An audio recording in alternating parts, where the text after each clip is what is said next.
Hello guys, আমার চ্যানেলে সবাইকে স্বাগত জানাই। তো আজ আমি সকাল সকাল রান্নাবান্না সেরে এসেছি। তো কাজ যেহেতু তাড়াতাড়ি করে শেষ হয়ে গেছে, তো একটা কাজ করতে বসে পড়লাম। তো তার আগে তোমাদেরকে বলি, ও দেখতে পাচ্ছ দুজনে মিলে আমাকে ভয় দেখাচ্ছে, আমাকে কোনো কিছুই করতে দিচ্ছে না, এত দুষ্টুমি করছে। তো এখন বাজে সকাল 11টা। তো আমি এখন থেকে আমার ব্লগটা স্টার্ট করছি।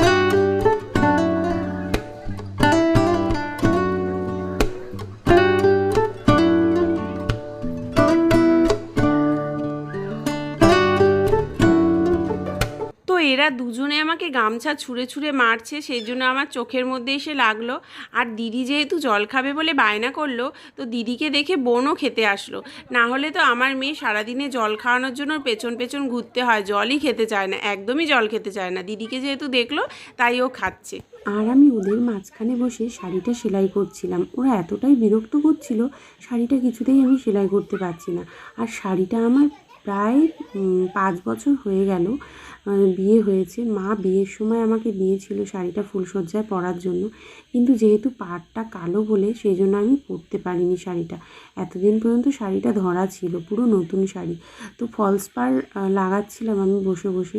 বাড়িতে বসে কি করব একা একা, তো ভাবলাম যখন রান্নাবান্না শেষ হয়ে গেছে তো ফলস পাড়টা লাগিয়েই নিই।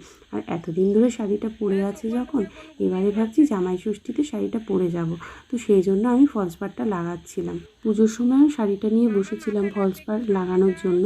তো সেই সময় মেয়ে এত দুষ্টুমি করেছে, তো সামান্য একটুখানি লাগিয়ে আমি রেখে দিয়েছি।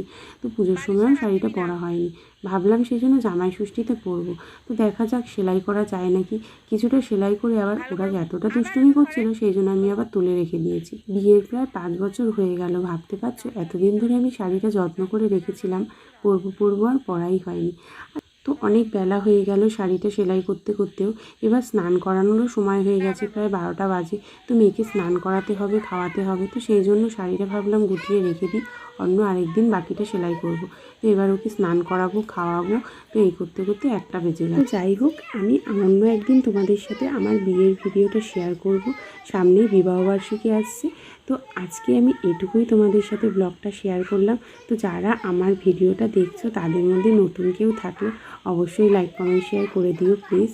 আর যারা আমার ফ্রেন্ড আছো অলরেডি তাদেরকে অনেক ধন্যবাদ আমার ভিডিওটা দেখার জন্য। আবার তোমাদের সাথে দেখা হবে নেক্সট ভিডিওতে।